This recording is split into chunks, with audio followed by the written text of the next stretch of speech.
Yes, Erica. Hey girl, hey. Hey boy, hey. I got my Price is Right microphone right here because I Oh need Lord. everything that I got to say. Good day, thinkers, thought leaders, progressives, and dreamers. I'm Craig the Writer Stewart. And I'm Derek J. And we are here with another episode of Gay Like Me Conversations. You know, we were missing for a month. We were. But we're back. But you know, it was actually a much needed break. It really was. I enjoyed it. So, but it's all good. But we're here with another great conversation. We are talking about threesomes and open relationships and polyamorous relationships and all that good stuff. And we have some folk down there that are ready to talk, and I'm ready to listen. So I really do want to learn some stuff. You know what I'm saying? I have my ideas, you know, about threesomes and open relationships and people who are in relationships who engage in that. I personally think that it is a recipe for disaster. But I'm always willing to learn, you know, and be enlightened. And you know what? And I am the girls are representing today, the ladies are representing today. So the ladies are representing today. Yes. So, and as always, we know that we we put the call out for people, and we had people, and people didn't. I think must not feel comfortable having this conversation. So we're going to open up to you guys. That's going to be that's in the chat to pop in here and have the conversation with us. Also, once we get through our panelists today, and we talked about this earlier, and we'll talk about this the other day. And like for me, I think I am open to an open relationship. You know, I am. I'm open to. Why are you smiling, Craig? Because my girl Angie that's down here, she DM'd me the other day, and we had a whole dialogue about you in the DMs, and I started to screenshot and send it to you. I said, no, but I want to blindside that little lady. So, but we had a really interesting conversation because what she said to me was she actually sent voice notes. And she said, I don't know why you keep having these conversations with Derek J about sex, because first of all, he's a virgin. Right. Second of all, he ain't never been in a relationship. So his perspective will be completely different if he had those experiences. And I said, you know what? You're absolutely right. Because that's why I said I'm open to it. Mm-hmm. You know, but I think that if Keop, you were supposed to be in here in the live. You were supposed to be in the conversation. I'm trying to figure out why Keop is in the comments. And you emailed all these pictures. He didn't emailed a whole photo album, and he not even in there. But what I was going to say was, but I think that once you fall in love, Derek, I think your perspective will be different. Like you may not be as open, pun intended, to share, you know, your relationship. But you know what? That is, I don't think that's fair to say, because these people have been in relationships and they open to do it too. So, right. You know what I'm saying? So the thing is, I think that I know because of those reasons, one, that I'm not having sex. So the thing is, if I was in a relationship with somebody, who am I supposed to say, like, no, you can't, like, I'm not having sex with you, so you can't have sex with nobody else? That's kind of not fair. Well, I mean, I'm not. Well, it's not about fair or not, because I do not think that. Rather, let me correct that. I do not think that love is ownership or control. Right. So, but what I'm saying, and I said this the other day when we jumped on here to announce this, I think it's about partnering with someone whose relationship views and values, you know, model yours or parallel yours. You know, so it's really not about this tug of war. I talk about this in Book of Jewels. If you get into a relationship with somebody who you see that soft plug, you see how he's throwing in there. Right, it's a hard plug, girl. It's going across the bottom of the screen. This ain't no soft plug. But no, seriously, I think that when you get into a relationship, once you know your name, and you get into a relationship with someone whose relationship views and values parallel yours, you're like-minded. Yes, Crystal, you're not in this tug of war, and I'm not trying to pull you in my direction because this is how I think the relationship should go, and you're not trying to pull me in your direction because you think it belongs over here. Because if we're in sync, you know what I'm saying, we're going in the same direction. And I think that's the mistake. And this is even bigger than threesomes and open relationships. I think the problem is with us when we get into relationships, we think that we can train people how to be in relationship with us. And it's just like, no, you need to get in relationship with somebody who thinks and moves the way that you, it's not going to be identical, but you know what I'm saying? Well, but before we get into our panelists, we did have a challenge that we put out there the other day, and you forgot already, huh? Well, I remember we said we were going to pay off some layaways, but that ain't today. No, that ain't today.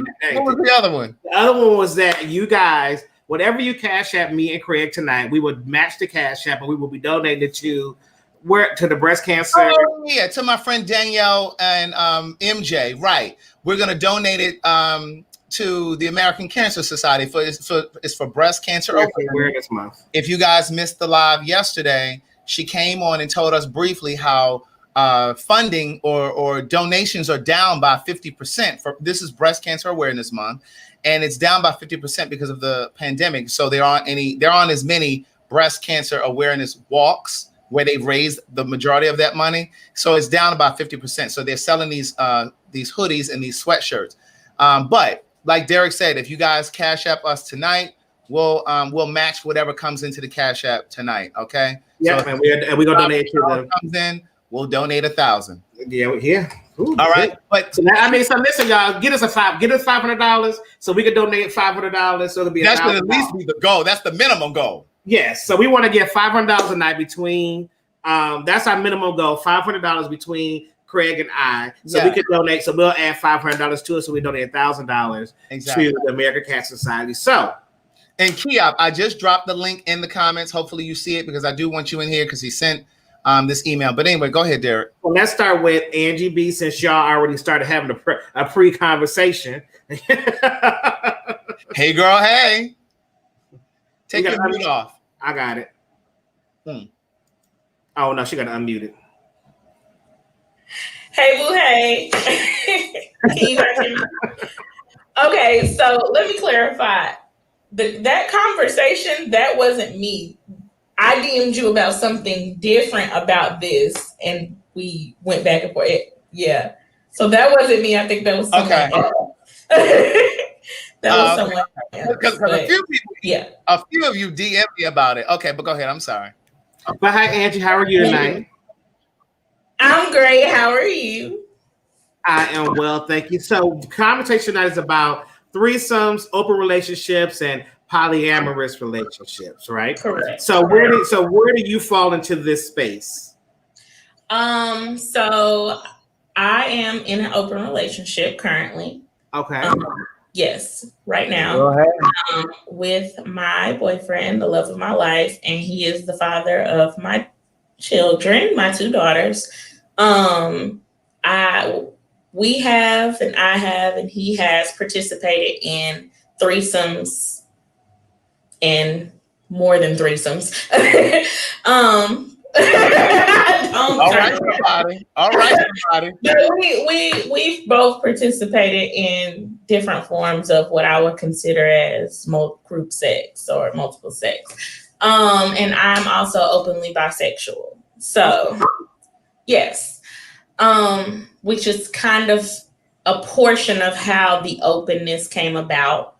I brought it to him. He never, ever, ever in the 7 years that we've been together ever brought it up to me, up until the point that I brought it up to him. So Whitney, when you turned Bobby out, No, trust and believe that freak was in him. He went to a HBCU just like I did. So that freak flag then flew. That freak flag then flew. But I think because of we're both alpha personalities, and because of my personality and who he knew I was, I think that's one of the reasons why he never brought it to me. I think he didn't know how I would react or that it would be super negative. But I also, in turn, wasn't expecting him to be okay with it, especially with it being 100% open and not just you can sleep with females and we can sleep with females. It was an equally open relationship. So yeah, and Go ahead, Craig. I was gonna say, so you're saying, if I'm understanding you correctly, he was already in his mind thinking he would be okay with having an open relationship, but you introduced it, and he was like, "Oh yeah, I'm cool with it," but you think that he was afraid to bring it to you? yes and no. So we had talked about it like year two of us dating. And at that time, to me, the relationship was still fresh. And I said, no, that's not something I will be interested in at this point. Year three is when I let him know that I was bisexual and into women. And once that, happened, we began to have encounters with other women. I began to have encounters with other women with his permission. And then I brought about the openness. So he never actually said anything about it at all. He's very laid back. He's like he's like an old man in a young man's body. He's from like deep South Alabama. So he's very chill and go with the flow, which is why this all kind of worked it for his benefit, I guess you would say. So now, how long into the relationship did we become open? Correct. Year 4. Okay, so year 3, you told him you were bisexual. Correct. And then year 4, you guys started having the open.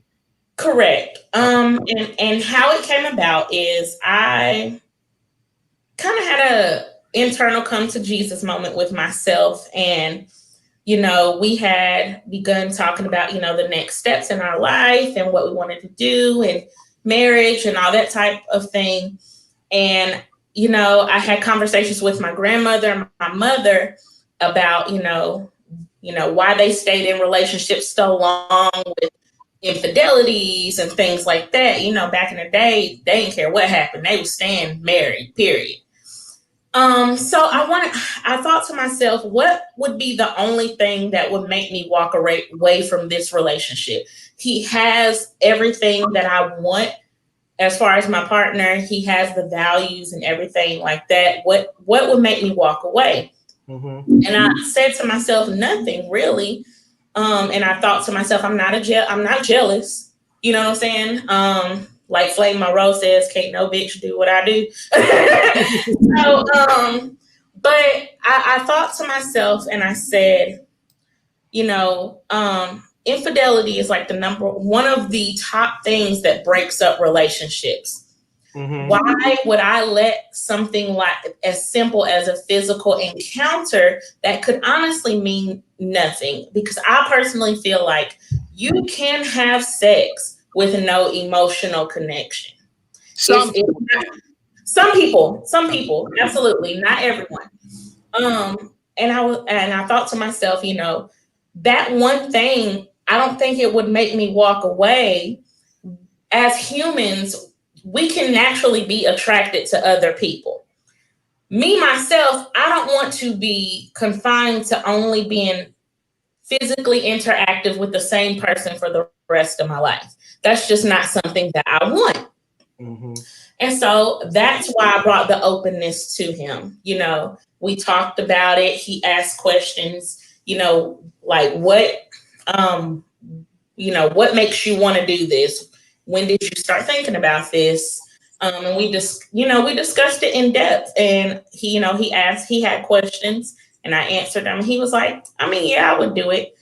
And I said, well, if we do it, I'm equal. I'm an equal opportunity. Like I'm equal on all slates.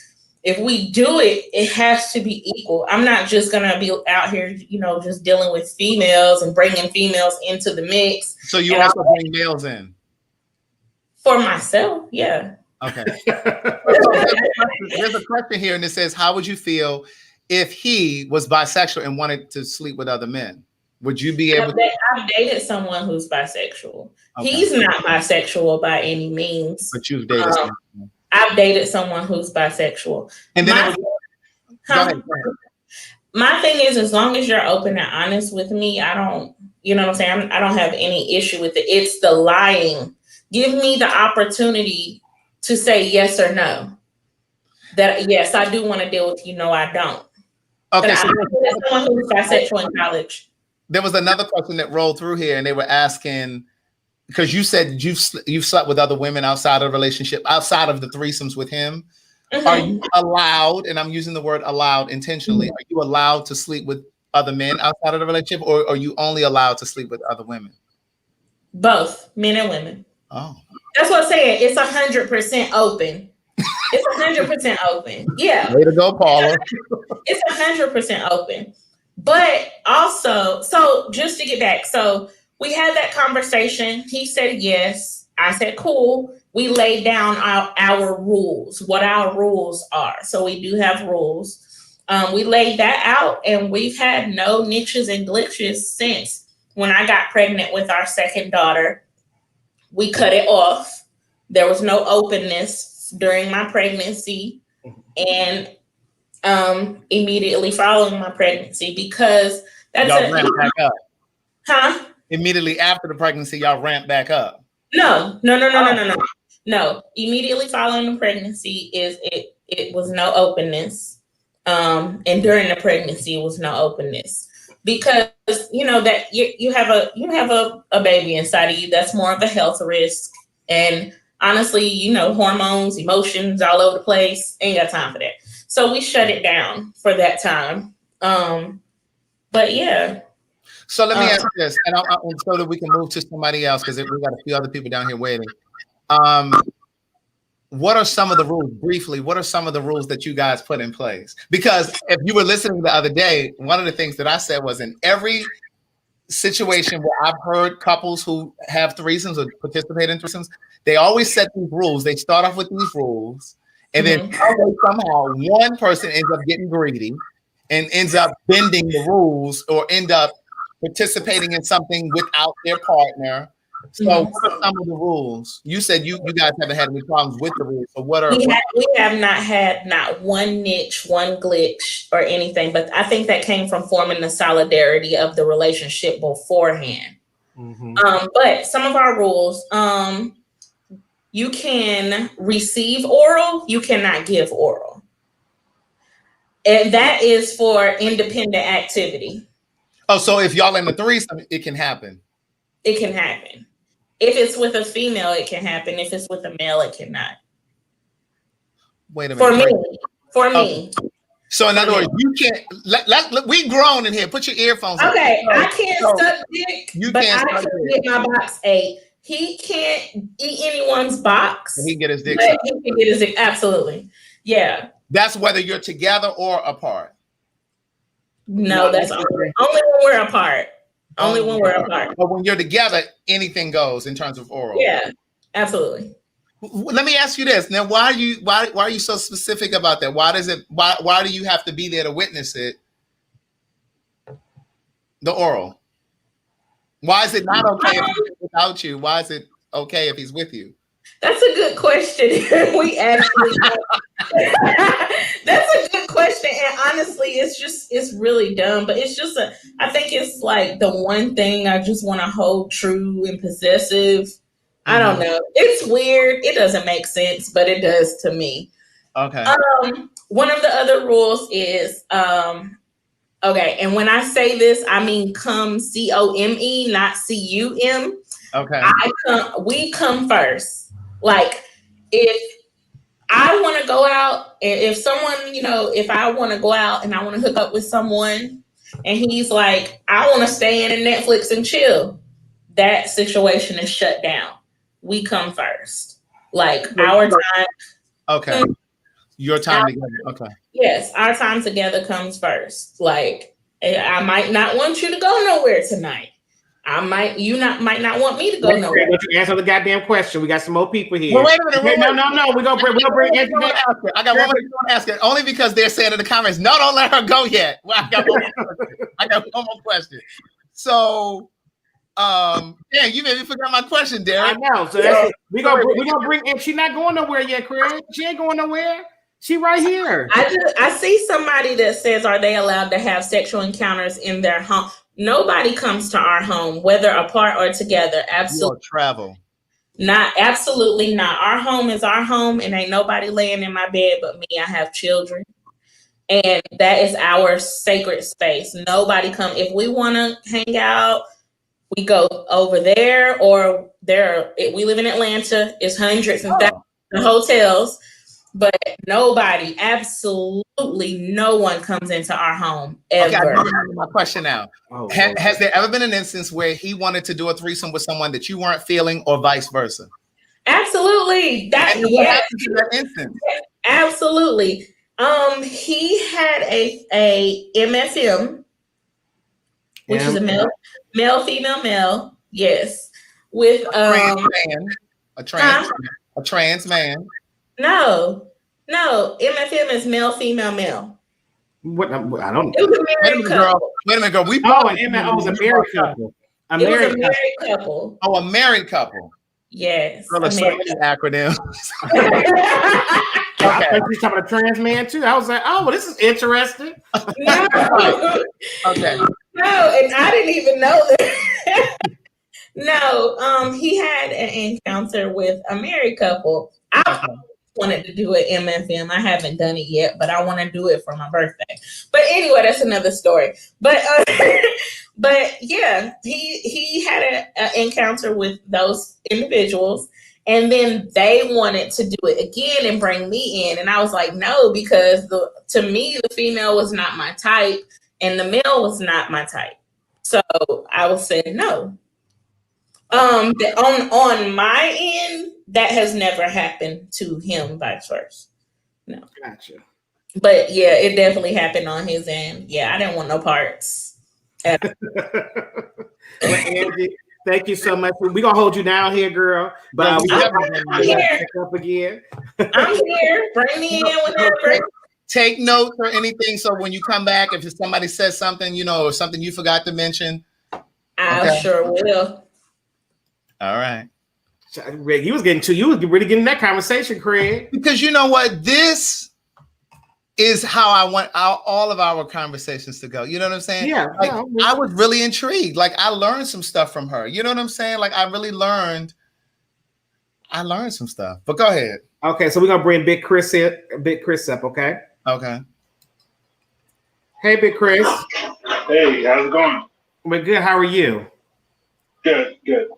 So we're talking about threesomes, open relationships, polyamorous relationships. Where do you fall into this category? With the threesome, well, first it started out as open marriage, and then it progressed to polyamory. Now, how long were you in that situation? The marriage, or just the whole situation? For the marriage, how long were you in the marriage before you started to get into the open relationship, or was it always an open marriage? Well, first we were married for like 15 years, about 15 years, 5 kids. And then our marriage kind of hit a wall, and so that's when the idea came up about it. So has the relationship gotten stale? Why did it come up after 15 years? Well, yeah, that's it. I married my first wife right when she got out of high school. She was 18. I was 20, and we've been together ever since. Are y'all still together now? Oh, no. No. That had something to do with those Pandora boxes, right? So, well, enlighten us. Tell us what happened. What happened? Well, in the beginning, the ground rules. She did her thing. I did mine. My rule was she had to tell me everything that happened on her day. She didn't want to hear nothing that happened on my day. So she would tell me the stuff that was going on her days and stuff. So I guess that kind of critiqued my interest, I guess. Because I wanted to know, you want to be with other men. What you know, why would you want to do that? Why would you want to gravitate towards another guy? So I guess that as she kept telling me her escapades, whatever, that became my obsession too. I guess. So hers was her affairs, I guess, weren't just limited to sex. She started going on dates with these people. Yes. So going back a step, when you said after 15 years, you guys started having these, this open relationship with doing threesomes, why didn't you just make the decision to just leave if the relationship had kind of hit a wall, as opposed to doing the threesomes? Well, I loved her. I didn't want to. I wasn't ready to let her go. And you thought it was going to save the relationship? Yes. That was like my last thing that I could offer. Like, what can I do? Kind of save this. So how long after you guys started doing the threesomes did you remain married?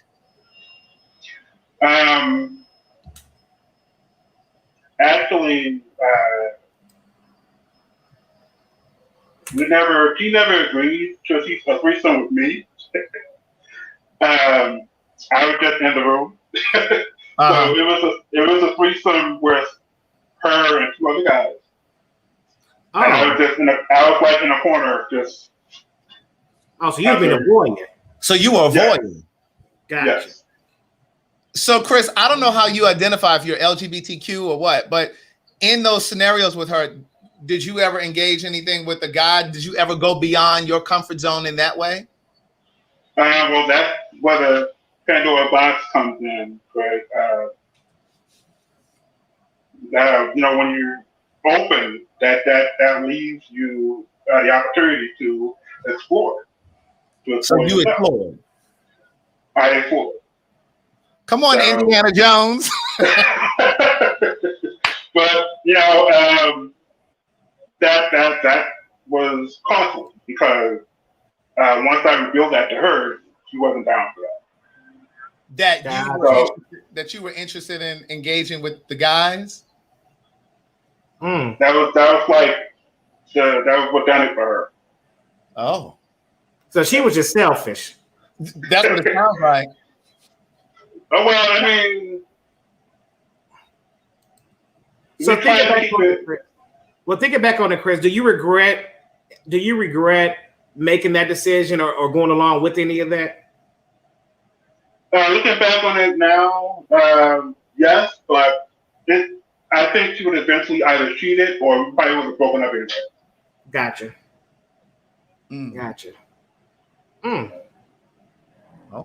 Okay, Chris.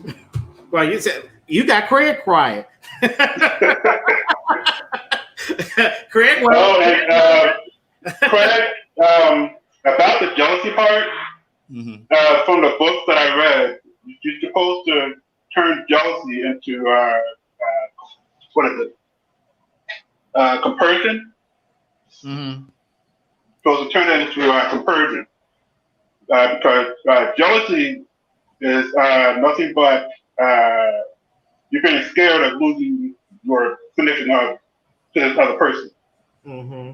So and I look at it this way: if you're jealous of your partner, how do you think he feels when you go out with your significant other? So this is something that you have to conversate, got to talk about. So Chris, let me ask you: how do you identify as LGBTQ? Also, had you had experiences with a guy before, the threesomes with her?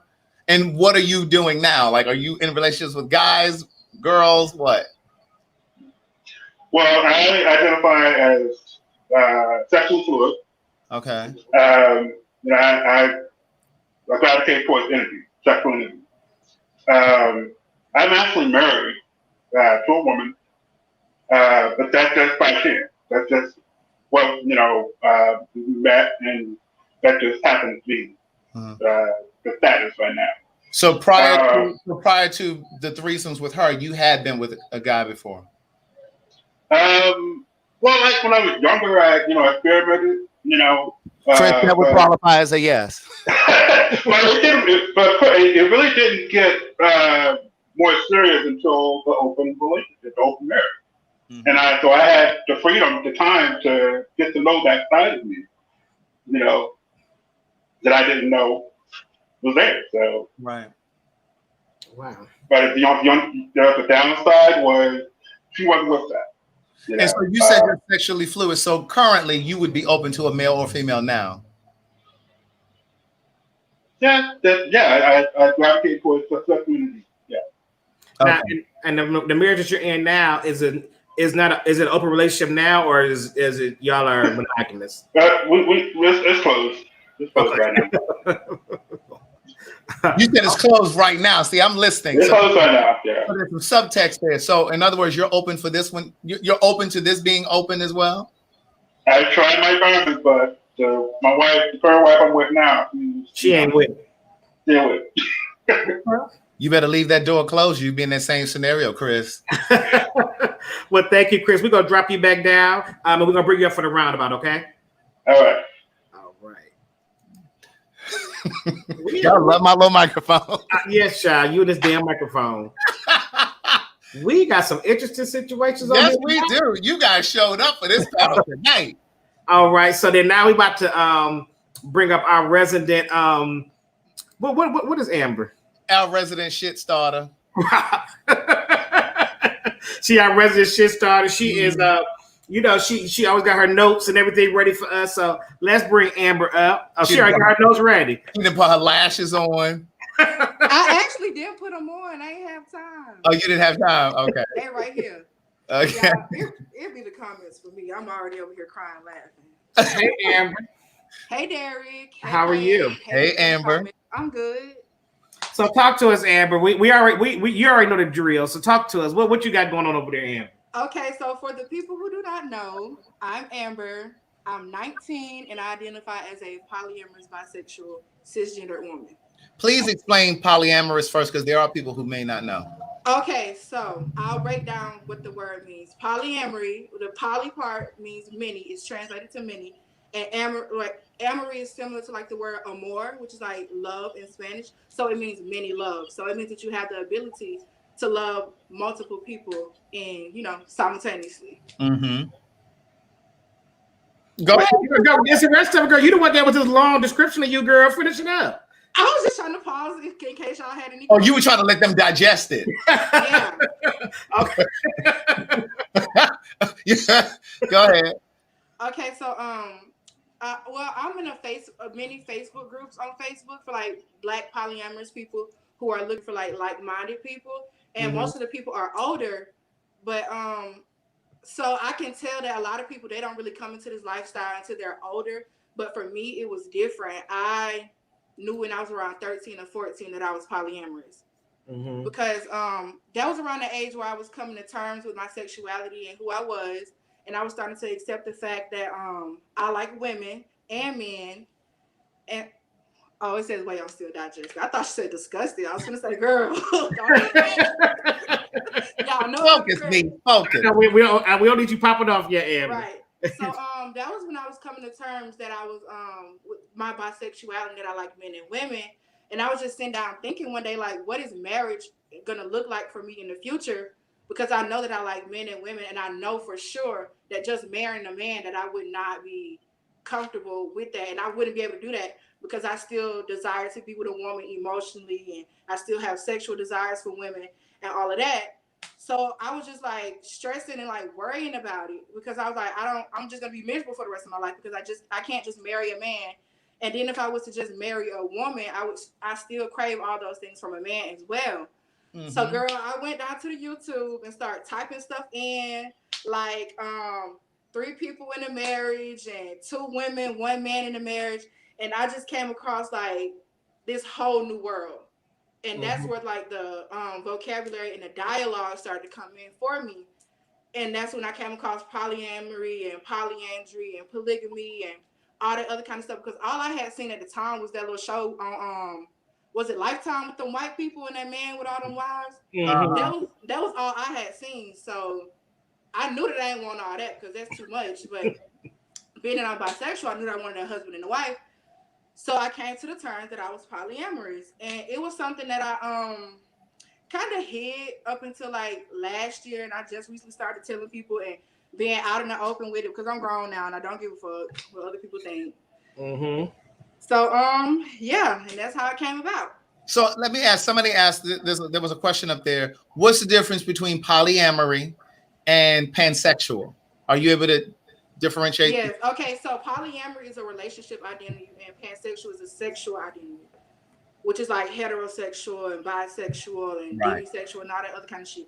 But pansexual means that you are attracted to. You're not attracted to like a gender. You're just attracted to people. Like you go off of their vibes and their energy and whatever they present to you, but not necessarily their gender. Very good explanation. Yeah. Now, have you been in an open relationship? No, but I have. Because we know you're just 19, so. Right. But you did have had a threesome. A few of them. Okay, was that with two men and a woman? I mean, two men or two women? Or all of the above. Or all of the above, all women or all. Okay, so it ain't no fake one like Craig's, is it? Huh? A fake threesome. You remember? No fake threesome like Craig. Oh no, it wasn't no fake threesome. We was definitely not busting nuts. It wasn't no fake threesome. If you guys don't know about my fake threesome, I talked about that the other day on the live. Go ahead. Right. But I actually lost my virginity to a threesome when I was like 15 or 16. I don't remember which age it was. But it was spring break, and my birthday always falls between the week of spring break and the that weekend, the actual spring break weekend. So it was just up from there, and I was with some friends. Well, one of them was my best friend, and the other girl we had just met, and we went back to the girls' big sister house, and we was all laying in the bed. They started kissing, and it just went from there. Now, do you prefer? I mean, because you said you've been in a lot of them. So, do you prefer threesomes? Hold on, not a lot. girl, you said you've been busting it down, girl. So I just want to make sure, like, so now have you had one with two men and you, or a man and another woman, or no? The most recent one I had this year was the first one where a man was involved. Gotcha. And it was 3 women and a man. So you had orgy. That is it count? Does it count? Is that's not? I mean, when it get past a threesome, it's an orgy. Oh, I guess it was an orgy then. Because she out here having orgies, don't even know she having orgies. No. she done found everything else on the YouTube. You didn't find that on YouTube. It was not. I didn't count it as an orgy. I was just calling it a foursome. Well, just like I didn't count my situation as a threesome, but it was. We was busting nuts. Okay, so with the foursome, I wasn't supposed to be a part of that. I told myself that I wasn't going to. We were sitting there watching TV, and my 2 friends and the dude, they went off to the bedroom, and I just went back there to watch. I always say that every time. I'd be like, okay, I'm gonna just watch, and I end up joining, and that's just how that went. Now you see how Amber said every time it's supposed to be just watching. I say she had a lot of threesomes. She's like, I have a lot. Well, because girl, it sound like you get it popping, girl. No, prior to that, it was only 2 threesomes, and it was with the same people. Okay, gotcha. So she didn't add no extra bodies. No, I didn't. Oh, okay. So do you see yourself? So when it's time for you to get into a relationship or become married, or how do you see what does that look like for you, Amber? A close triad. I want a husband and a wife. That's it. So what's the difference between that and a throuple? There is no difference. It's called a throuple. Okay. A couple. Yes, but for technical terms, it's called a closed triad. Yes. Okay. Well, that's the perfect. Go ahead. What were you gonna say? More specifically, I want an FFM triad, and I know you was you didn't understand what the first lady was saying when right, because I thought she was saying FTM. No, it's the different types of relationship dynamics. There's an MFM, which is a male, female, and a male, and then you have a FFM, which is a female, and a male, and yeah. Oh. So which one do you want? Just another woman and me. I don't really like men like that. I cannot deal with more than one man.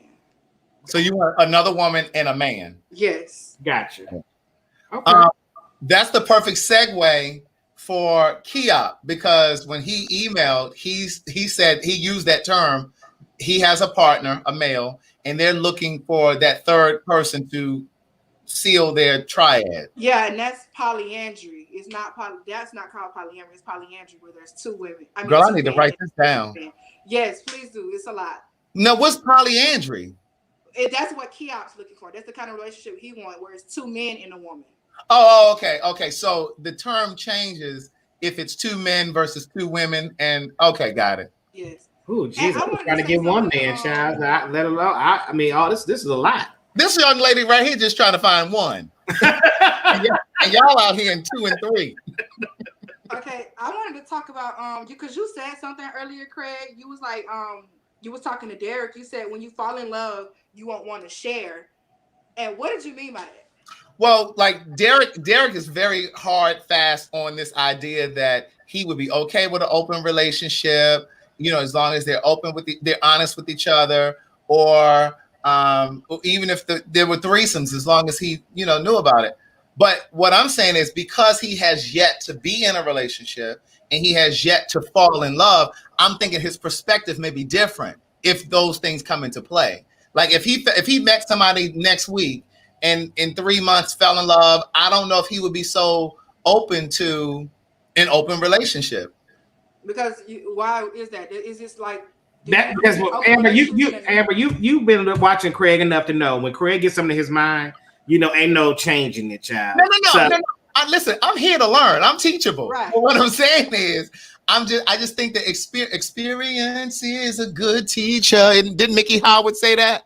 So I just think that because there's one thing to say. Okay, here's a very, very good example. You know how when people who don't have millions of dollars will say, "Oh, I would never spend that kind of money on a shirt," or "I would never spend that kind of money on a car." Then your ass get $15 million. You out there buying $3,000 shoes, and you know what I'm saying. So your experiences change, you know, based on your circumstance. I don't agree.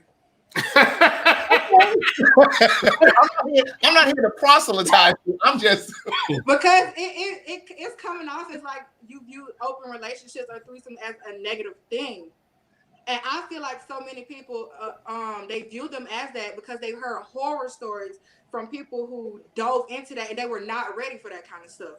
Mm-hmm. And like you say all the time, you have to be wired for stuff like that. It's like polyamory is not something that you just try. You have to be. That's how you wire. That's what you want. That's what you desire. It's not something that you just try. And a lot of people try shit for the wrong reasons, and they have different motives and intentions. Like some people that niggas will tell you, "Oh, babe, I just want to spice up the relationship. I want something different." Whole time they don't even want to be with your ass no more. Mm-hmm. Like, oh boy, big Chris. He didn't want to. That's a very good point. That's a very good point. Somebody named Midsummer Dream said you're assuming that people that are polygamous, that are in polygamous relationships or closed triads, aren't in love with each other. Yes, and we're very. So it does sound like that, but that's not what I'm saying. What I'm trying to say is, I think Derek's his perspective might change. I'm not saying that it will. It might change if he fell in love today. Like I don't know if he would be as generous, let's say. Like like Crystal says down here, yes, being in love can change perspective because I didn't want kids, but once I fell in love, I did want a family. You know what I'm saying? So you can sometimes be very hard, fast on the idea, but then when, you know what I'm saying? And then when a circumstance is different than what you anticipated, it's like, oh, well, maybe I can be open to that. I don't know. These people slow. What the fuck are you talking about? Amber, we're gonna drop you down, Amber. We're gonna bring Key up. All right. All right.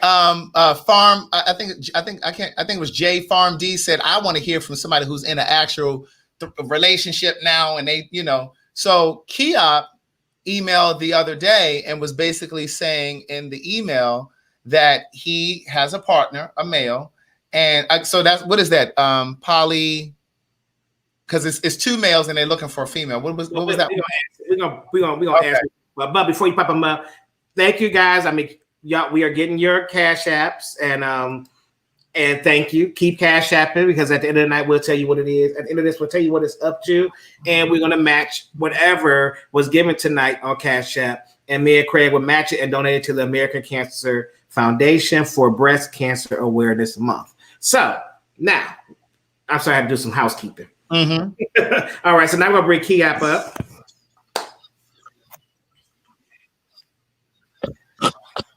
Hey, Kia, how are you? Can you hear us? Polyamorous. Can you hear? Okay, you can hear us?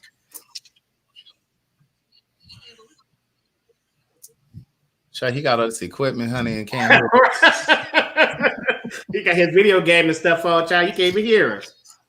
Okay, the word is polyandry. Thank you. So when it's two males and a So female. wait, so click out and come back in. Go out and come back in. Go out and come back in.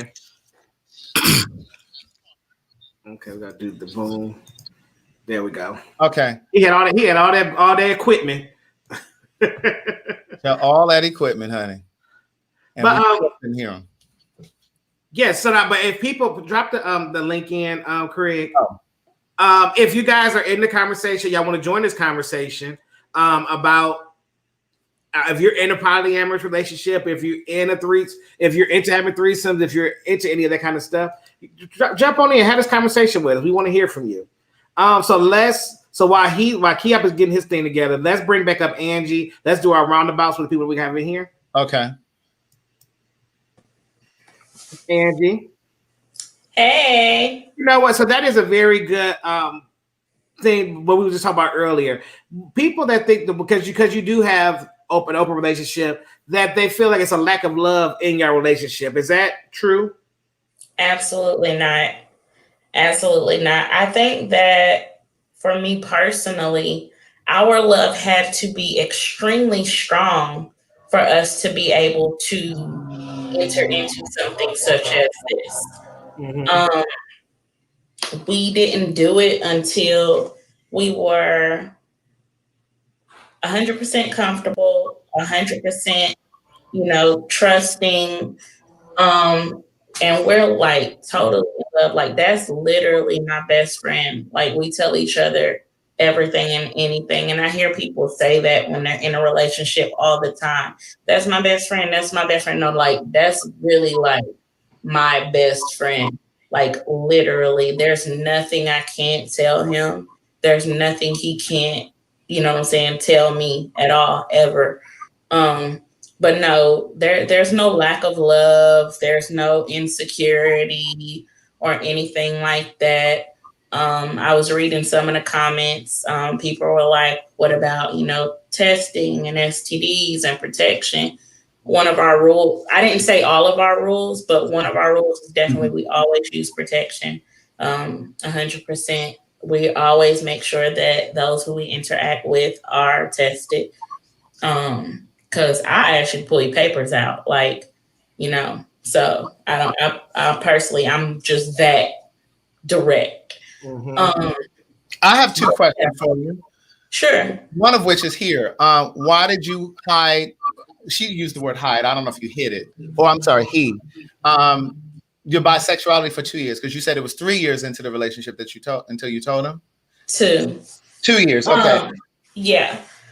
I didn't hide it. It wasn't anything that was hidden.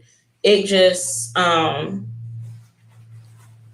we never had that conversation. And I know it sounds weird, but I guess since you guys are already all in my business, I might as well put it all out there. When he and I started dating, it was right after like a huge breakup for me.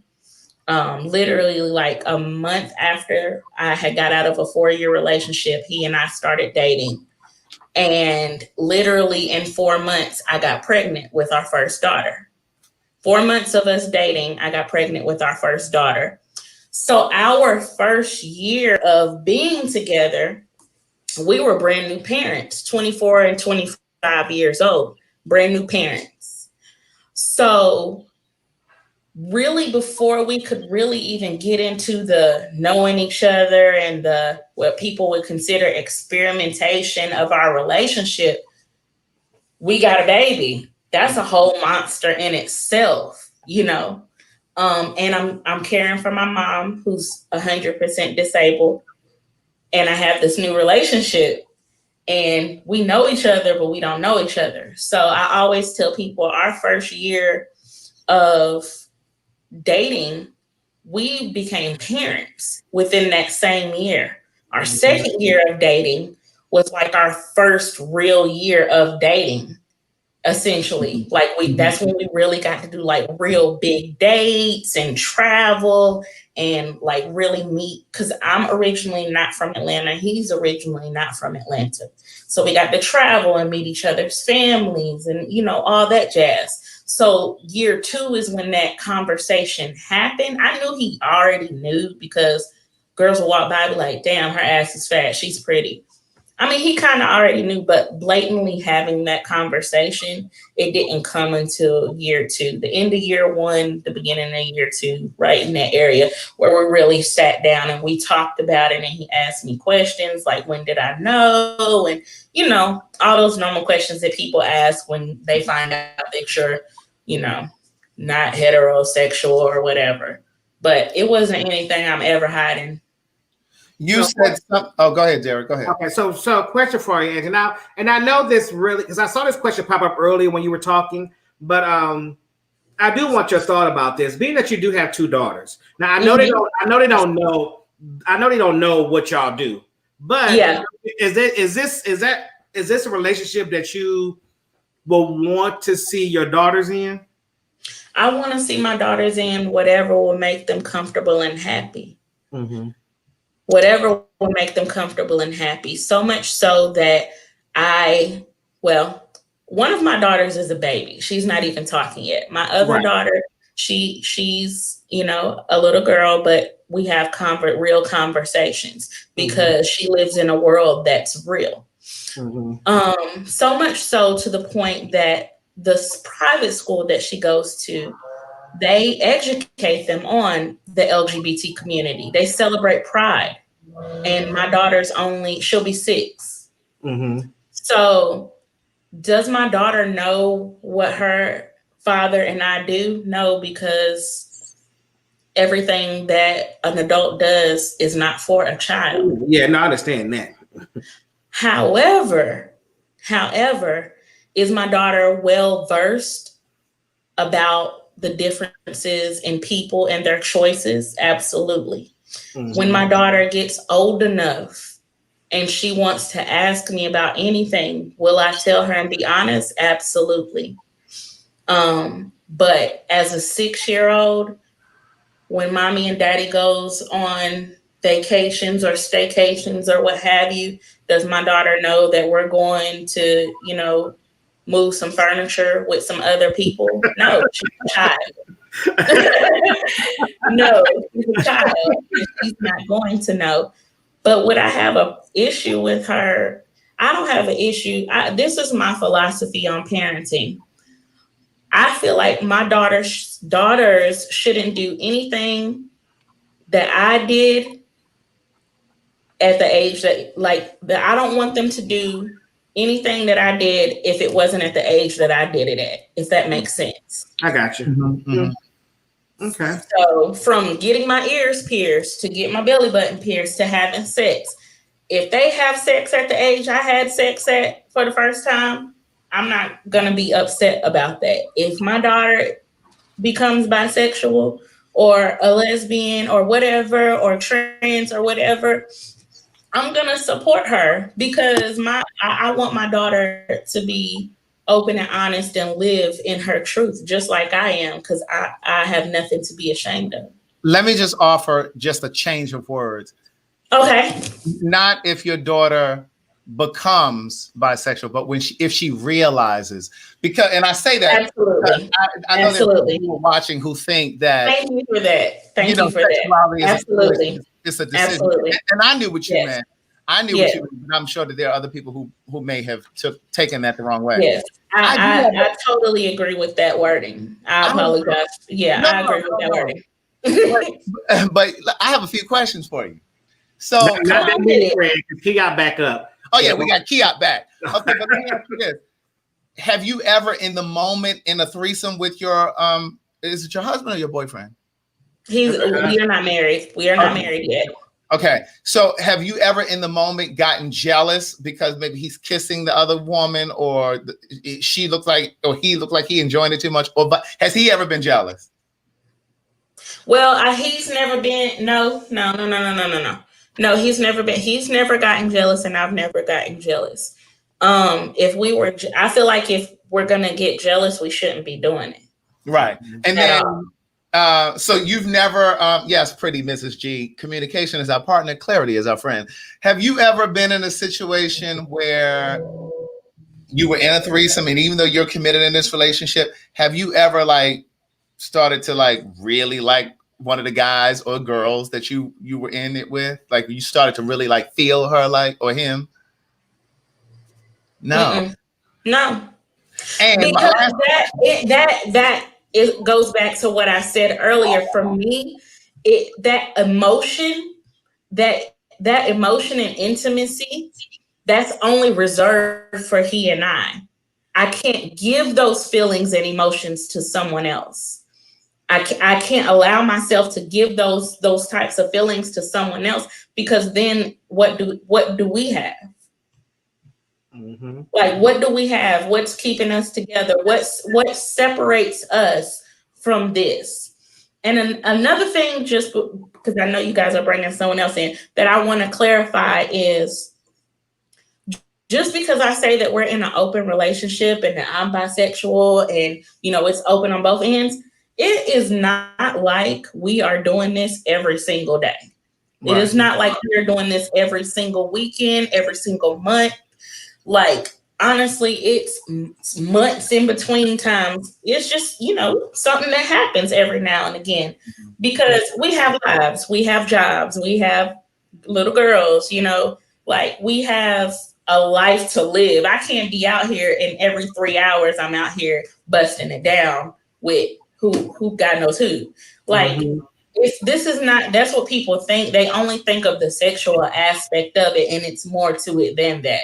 This isn't something that's just always going on. It's just like, oh, I'm going to deal with this person this weekend, going to deal with this person tonight and tomorrow night. It's not like that at all. At all. Okay. Well, thank you so much for your insight, Angie. I really appreciate you. You have gave us a good insight on this conversation. You did. Oh, anytime. I appreciate you guys. It was fun. Thank you. And, wait. Somebody asked, is your boyfriend there? Can he join the conversation? He's not. He's not. He's not here. He actually is watching the girls. He's watching the girls. But if you guys ever wanted to like have me back, I'll definitely bring him into the conversation. I didn't ask. I didn't know if it was okay to bring, like, for him to be a part of this. I would have loved it, because he's very open and honest as well. He's just relaxed. But if you guys ever want his insight, I will definitely bring him on, and so y'all can ask some questions. We're gonna take you up on that, Angie. Absolutely. Thank you, darling. You're so welcome. Love you guys. Thanks. Love you too. Good night. Oh wow, she was really interesting. Yeah. So now we're gonna bring back up Big Chris, because Keop actually, we don't know what's going on with his stuff over there. In and out. Yeah, he's in and out. So we'll bring back up Big Chris. That was a lot of so Chris. So my question for you is, like you said, now that you're in this marriage, how long you been married now? Going on 2 years. Okay, going on 2 years now. And like you said, you have opened it up to her about having this open relationship type thing, and she's not with it, right? No. For the reasons what I told her about my first wife. Right. And to add, the previous the lady, what she was talking about, the different dates and stuff. Mm-hmm. That is very true. That could be very expensive. So remember, when I started this, I was married for 15 years and we got children. So add those multiple dates with that. Mm-hmm. That took a hurting on our finances, and that was another thing that we thought about too as well. Mm-hmm. So now that's another thing that you want to think about. If anybody is thinking about doing it. It became expensive. Yes, So in my mind, I'm like, okay, I'm just gonna leave this to the rich folks, to Will and Jada. You know, they can afford it. Now, that's not a make or break for you. Do you find when you think that later on in your marriage that there might become an issue for you because it's something that you want to do and it's something that she doesn't want to do? Do you see that become an issue later on down the line, or you're okay with her just not being with it? Well, at this point in my life, I'm content. You know, Okay. I mean, if she changed her mind, she changed her mind. But at this point, it's just not interested. Well, because you were married and you went through it through marriage, what advice would you give somebody that's going in, that may want to try this in the marriage, that may want to introduce this? Do you have any advice that you give that you would give somebody that wanted to try this in their marriage? Yes, like I said in the email, we were a black couple. We didn't know anything about this, so the first thing I did was I did some research. Um, I read a book called Open by Jenny Block. Mm-hmm. That talks about open relationships, and I also read Polyamory in the 21st Century by Deborah Ennerfall. And Mm-hmm. that just kind of gives you, the introduction to all the variations of polyamory. Um, uh, I was going to make a joke about when you guys were talking about the different variations. They have something called polyamory kitchen table, and that just pretty much a big house, and all these different couples are living in one house, and it's like a little community. Mm. It's quite interesting. Yes. Well, thank you very much, Chris. So basically, your information, your advice would be do your research. Yes. Just do your research because this is more than just a lifestyle. It's a community. Yes, it's a community, and just like the young lady, she said it's not just about sex. Mm-hmm. To your point, Derek, you want just more of an emotional connection relationship, not more of a sexual relationship. Right. And a lot of people do that. A lot of people get into polyamorous relationship just for that reason. Then they have no sex at all, and that's why they have other partners for that. See, Craig. Thank you very much for your insight in this conversation, Chris. We really appreciate it. All right. Thank you. Okay, so Keop is back for the 15th time. Right. So I think it's the internet. So he can hear us now. So he's shaking his head. So now we're gonna make sure that you got your rig on. So let's make sure that you can hear. We can hear you. What up, family? What's going on, everybody? Hey, how are you? Y'all know I'm the president of the GED section. It takes me a minute to get things together over here. Okay, good. Well, see, now we can hear you. You're all good now. That's what's up. That's what's up. Okay, so Kia, talk to. I don't get to read the emails because I like to come on and just indulge in the conversation. So I didn't see the email.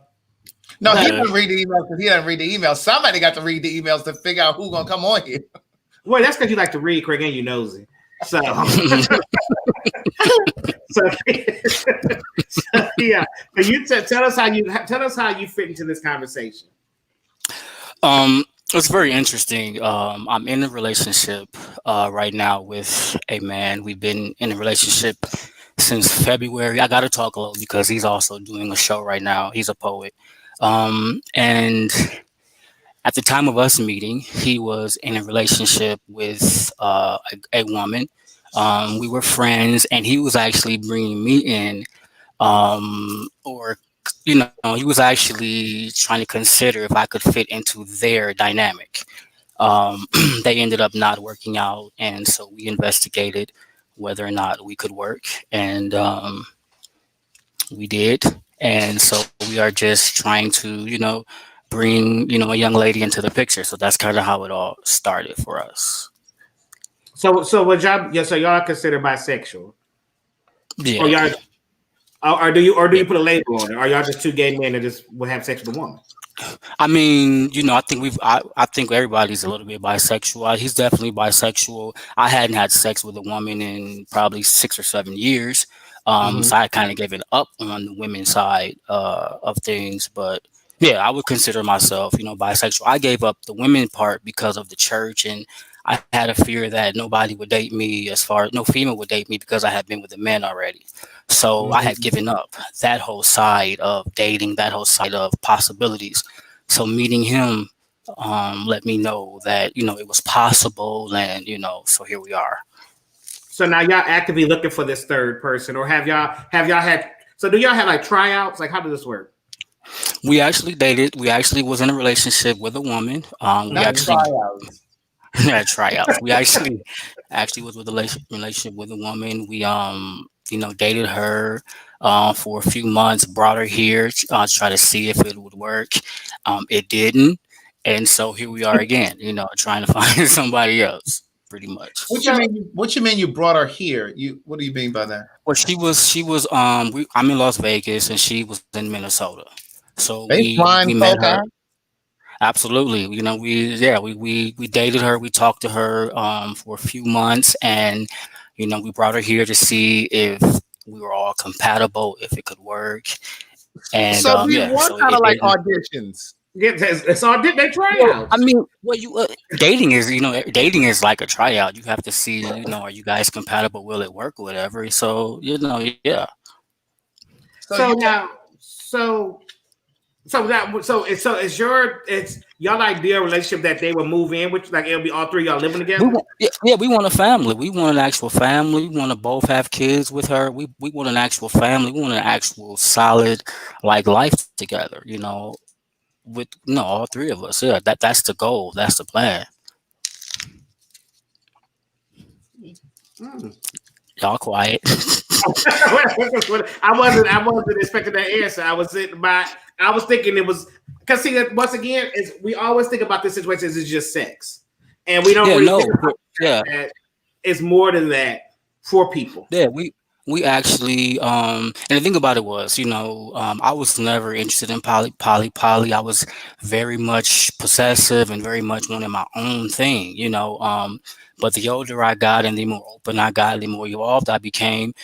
For me it was a decision that I could have both. I didn't have to hide and be, a man that likes a man but still wanted to kind of date women, still wanted to have kids. And he was already living his truth. He was already there, and so Mhm.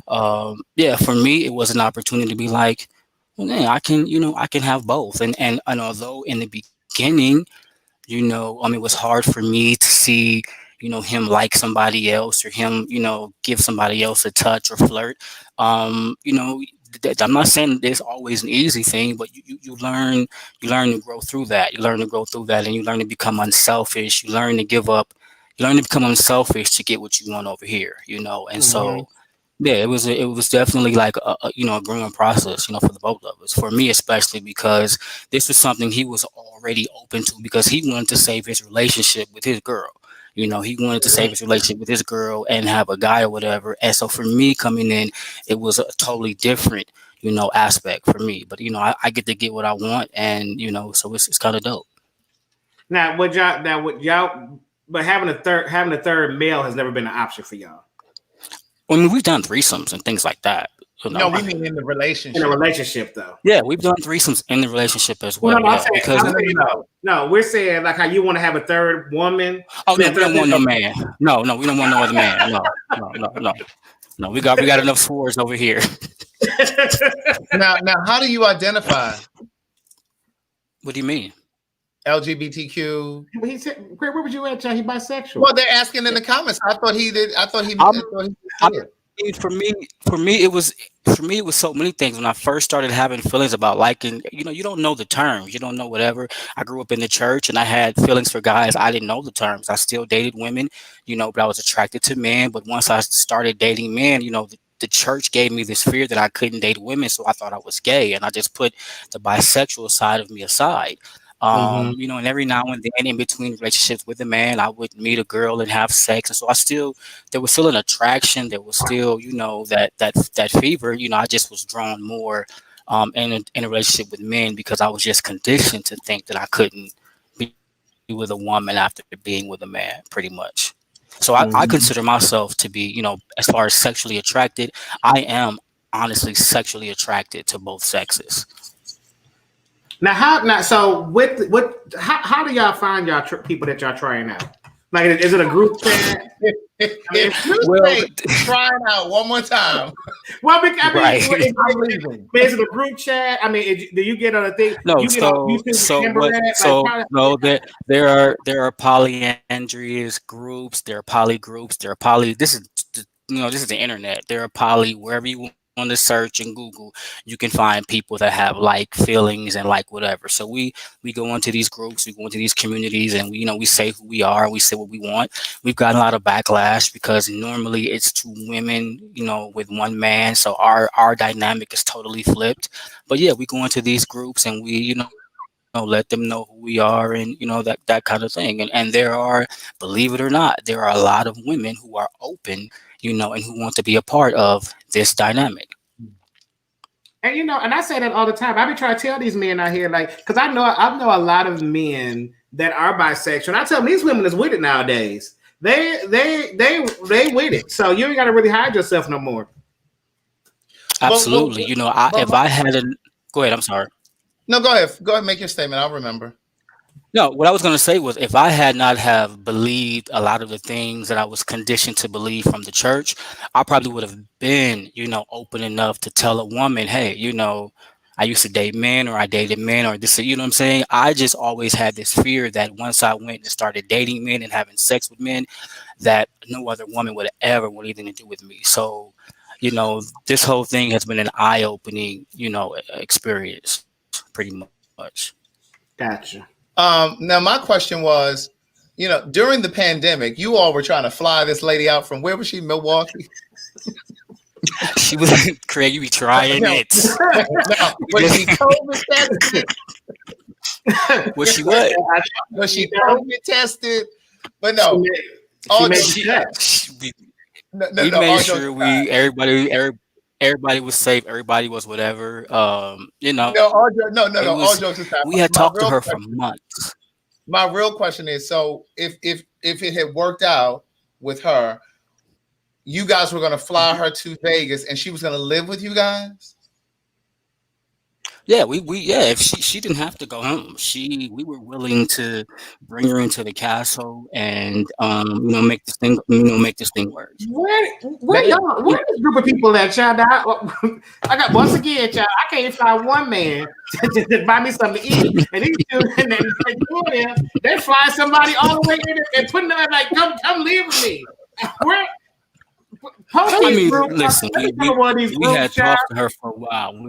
We spoke to her for a while. We got to know her. We got to meet her kids. We knew her family. Like this wasn't just somebody that we, just when you say audition, it makes it sounds like quick. And no, we actually spent time with her. He had his own bond with her. I had my own bond with her.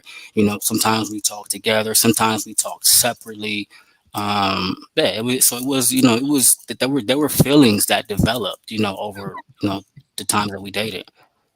okay, that's my last question, and we got two other people down here that are waiting that popped in. Um, why did it work out with her? That's what I want to know. Like, what went wrong? She I think several things. I think when she got here, um I think she liked one of us more than the other. I think that she thought that maybe she could come between the two of us. I think that she saw an opportunity. I feel like we didn't really, as much as we talked and as much as we tried to get to know her. I feel like, and as much as we thought we had it covered, when she got out here, the person that showed up wasn't who we talked to. On, Time on out. the on the play. Now, inquiring minds want to know who does she like more, you or him?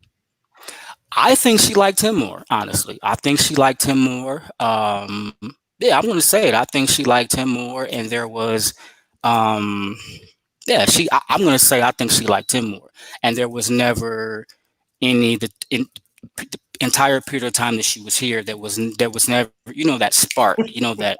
that thing that y'all have. For me and her, I was waiting on it, but she didn't. You know, she didn't have You it have for me. someone that's trying to audition. You see, we got another candidate for an audition. She'll be in Vegas next month. That's what. Can somebody pick her up from the airport? I'm being such a bad boy for right now. Jackie Russell, we will get your information and pass it along. Can I tell y'all? Can I tell y'all this though? With all Yes. jokes aside, can I tell y'all this honestly? Um, the morning that I realized that she didn't have it for me like I wanted to, I had to talk with him, and I was like, yo, bro, I feel like she likes you more, and I was willing to let them have their own thing and then me just find me a woman and then we just go like that. He came to me like, no, we're in this together. We're a package deal. And, so I just want to talk about, the unselfishness that goes in the poly and the lack of fear and you got to be solid in your own self. You feel me? I was willing to be like, okay, if the connection is there for y'all, I didn't want to short him of his happiness. So I was willing to, okay, y'all do y'all thing. I guess she's still gonna stay here, and I gotta bring me somebody in too. But no, he was willing to say, we're a package deal, and take it or leave it. And so once we brought her to the table to get her real feelings, it was time for her to go. We got it. Okay, well, this is one more question. It's a serious question, but not really serious. But so when y'all do find this, is she gonna have to work? Like, or do y'all just? We're not, listen, Derek J. We're not trying to save anybody, and I believe that. Let me explain I believe something. that's what she thought. I believe that's what she thought was that there was these two men here. That's what any woman in her right mind should think. If I was a woman, I wouldn't work nowhere. I got two men in the castle. I'm not working nowhere. Listen. No, everybody had. Listen, everybody. When I say we were willing to give her willing to have her come in, we weren't trying to save nobody. We do, does she have to work? We just want her to own her own space and be her own light, whatever that is. You know what I'm saying? So no, I'm not gonna say she had to work, but I'm also saying that we're not looking to save nobody. This is a y'all wouldn't have got none of my pussy. This is a community effort. We're all in this together. We're all trying to make this work together. You get what I'm saying? And so that's the thing. There's no roles. There's no genders. We're all in this together. Okay. Well, thank you, Kia. We're gonna drop you back down because we have too many pop in the room. Thank you. Oh, jeez. Okay. So we have Empress Valley. Valerie, maybe. Let's see. Empress Valley. Hold on, let me go and get in the light. Oh yeah, girl, hey, because it's too dark. I didn't know I was next. Hold on. Girl, hey. Okay, hey y'all. Hey, how are you? I'm all right. Okay, so you popped in on this conversation. What you got to add to this conversation, baby? Okay, so firstly, just a little bit of background about me, right? I am a bisexual woman who has been in poly life for a long time. And listening to the conversations, there was a few things that was popping out to me. And I always love to have these discussions on clarity because from the outside perspective, if you've never experienced poly, the idea, it can be confusing because as soon as you say poly, first things people start to think is, oh, poly means swingers. That's the first thing come to mind, sex, swingers. And just to clarify for a lot of people, I saw some of the questions in the comments, even some of the things that some of the other guests were saying. Poly is a prefix that means many. Now, whatever you add, whatever the suffix you add to that kind of defines your poly. So yes, I know one of the ladies, she was saying MFM and FFM and all of this stuff. There's a million different definitions. But when you hear the word poly, try not to associate it with any one particular way of poly because that just means many. Now, as from the examples that a lot of people were coming in and sharing, poly can be so many different things. But one of the main aspects of poly that most people, again, who don't have experience in it should understand is that it's all about openness. It's all about honesty. It's all about building and having what you want without the restrictions of monogamy. That's basically the gist of it. Now, my poly may be different from your poly. I may be polygamous, where I want me, sister wife, and we have our king. Then there's some women who prefer two men. There's the men the guy is just left off a few seconds ago. He wants his husband and he wants a wife too. Where there's people who are swingers. There's people who are just single poly, where they just say, you know what, I don't want a set commitment with any one person. I just want to be free and love everybody, love whomever I decide to come in contact with. So I think one of the things when it came into me identifying my poly was with so many definitions, having to understand what you fall into. I've realized there's no need to. Whatever you want, once you have more than one, you're already in the poly group. That's it. You want two people, you're already in poly. That's the only thing you need to. Two or more, you're poly. But how your poly looks does not necessarily mean it has to look like anybody else poly. Ultimately, what I hear you saying is you're just not whatever poly you are, you're not restricted to monogamy. You're not relegated to monogamy. Okay. Exactly. Are you in a relationship now? Yes, I am. I am in a relationship with a couple, but it started from me being in a relationship with a woman. My girlfriend, she and I were friends for many years beforehand, and it came out and said, hey, I actually like you more. I'm like, wait a minute, didn't even know you were like that. Let's talk. That ended into now going on almost a year with her, a great relationship, but she's married to a man. She's married. And by building this type of relationship with her, spending so much time with her, being on the phone with video chat with her and her children and me and my children, of course, her husband is there. So with her husband being there, we also started to build a relationship just from generally just talking, chit-chatting, all three of us. Then it went to, let's take a trip. Okay, we can take a trip. And this trip led into, okay, come on, you're going on a vacation. Everybody know you're going on a vacation with any type of vacation. Once you're in a hotel room, there's things that, come up. Yeah. And so having that experience pretty much pushed, let's say push, but it just kind of grew into a little bit more. So I am in a relationship with both of them technically, but it started with a strong relationship with she and I. So do you all live together or you live separate from them? No, we live separately now. Our goal though is to, so that's not the end of our dynamic because I also want a king. I still want my king. Now, when this king is confirmed, if he's monogamous, then it'll just be the king. But if he's poly and say, hey, I want a sister wife, which I meet a lot of poly men who want the sister wife thing. Hold on right there.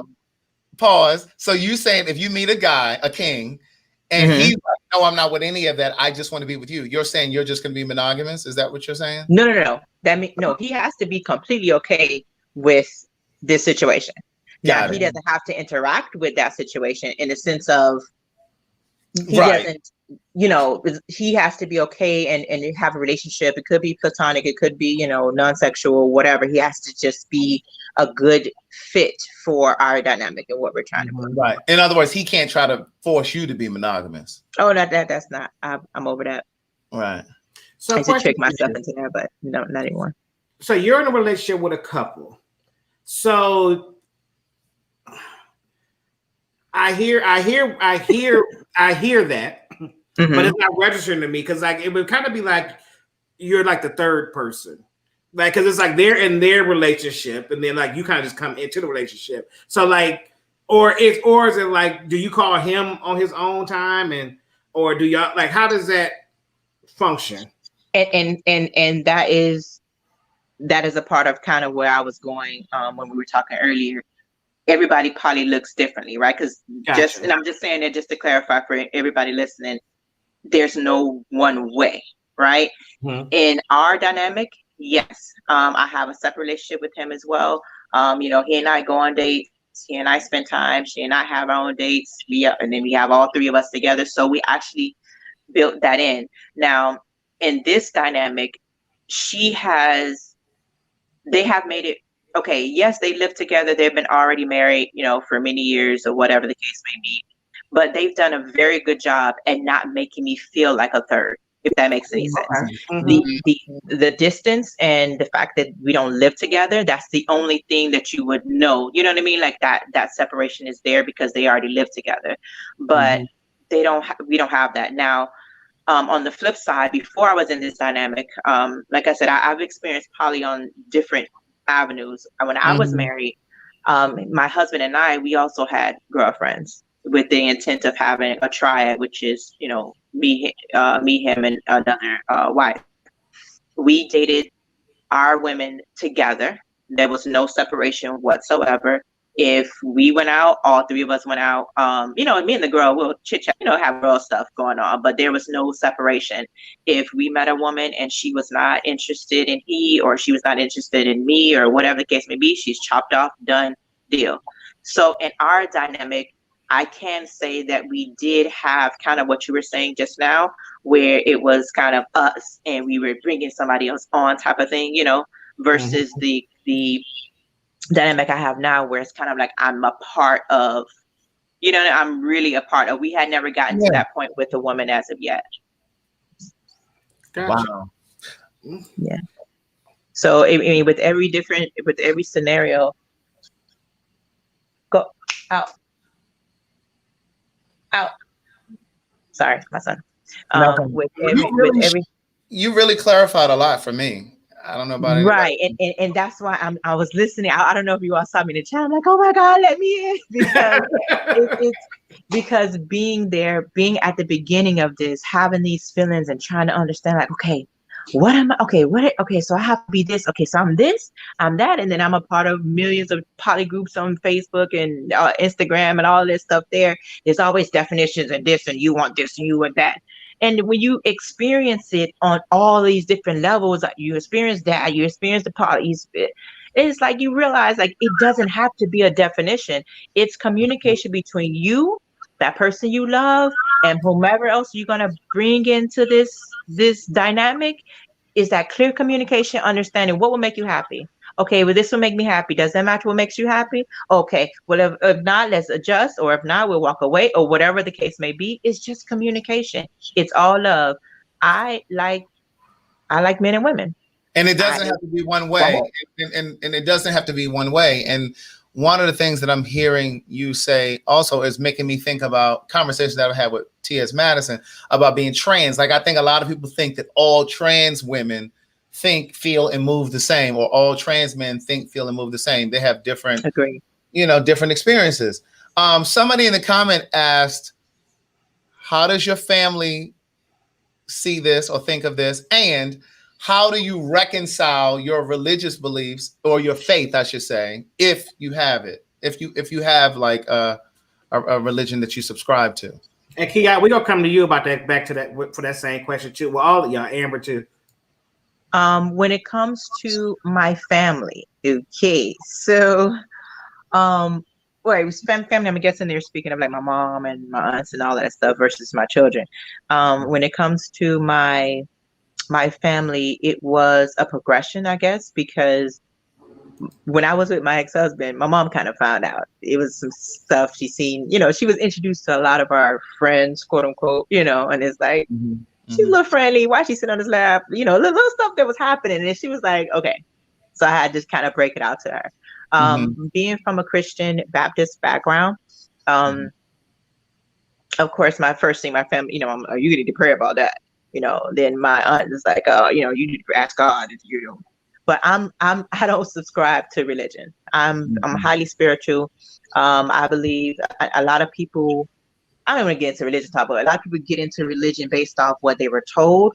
And once you start doing more research and you started learning and you actually started to just connect spiritually, you realize a lot of things. And we were poly before we were monogamous. And there was a reason why we were pulled to monogamy.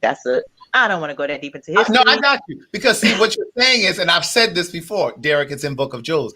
once you separate what you've been taught to believe about religion and in God, once you separate what you've been taught from what you know to be true for yourself, you'll be a whole lot freer. Yes, freer is the word. And even just talking into religion, the first book of the Bible, you see how many people have how many wives, and how many wives have how many kids, and how many kids have who, how, what. That was all polygamy, but it's kind of like we go, that doesn't exist. Erase that off. We can pretend like that didn't happen. But anyway, fast forward, my family, I'm like the free little bird of the family. So I guess at some point they're like, you know what, it doesn't even matter. So my family they don't hold judgment to me. At first it was kind of, iffy or whatever, but they really got over it. But again, my family, they're a little more open-minded in a sense where they're not sacrilegious. They're not like, that bad and that steadfast in their mentality. So that's that part. What was the second question? I forgot. What is it? Well, you answered you answered both of them. Yeah, about your family and how you reconcile your spirituality. My last question, though, and this is just for my own knowledge, do I hear like a Caribbean, a West Indian accent? No, but everybody says that. No, all my family we're from Miami and Georgia. But I don't know. I think I need to look deeper because everybody says that. Right, because that was going to lead me to another question, because then I really wanted to know, because a lot of West Indian folk are like Catholic or, so I was really going to kind of have more questions about it, but that's all I wanted to know. But then now my girlfriend, she is Jamaican. And yeah. Okay. Her mom. Yeah. Thank you so much for your insight, Empress. We got one more person to bring up. I really appreciate you. You gave us a lot of information. You have. Thank you for having me. Thank you. Before we bring up our what did I say? I was just going to say, I wish Kia and Empress Valley that just came on. I wish they had, and my girl Angie, who was on here earlier, I wish they had brought their partners on here with them. Well, we this might have to be a part 2. Yeah. Okay. So before we bring our last person on, a little bit more things. We thank you. We still receiving your cash apps. Thank you guys very much. And once again, for everybody that is sending in the cash app, me and Craig, I'm gonna scratch your name. We are going to match whatever you guys cash app us, and we're going to be donating it to Breast Cancer of America for Breast Cancer Awareness Month. Yeah, American Cancer Society. The American Cancer Society, yes, for Breast Cancer Awareness Month. All right, so we have Evan. We're going to pop Evan up. Hey, Evan, how are you? I'm well. How are you guys doing? We're good. Thank you for being patient. Yes, thank you, Evan, because I know the Empress kind of answered a lot of my questions that I had, because this is a good one. I'm happy y'all did this one. Because is it something that you're interested in, or is it something that you're currently doing, or no? So with my ex-husband, toward the end of the marriage, open relationship kind of came up. The topic came up, and for me, it's always been like a pride situation of like almost an ownership thing. Like you can't have or do nothing with what's mine.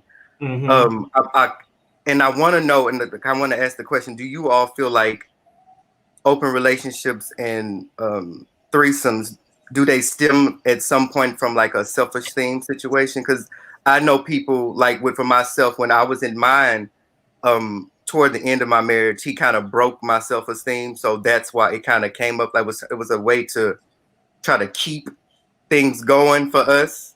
And I've heard, like listening to this tonight, I'm hearing a lot of such things, and I'm thinking, well, that's not the case for everybody. Is it kind of do people feel like it's agreed, like you want this one person, but I kind of want to have my cake and eat it too situation? Like I don't know. Like I'm trying to like I'm confused about it.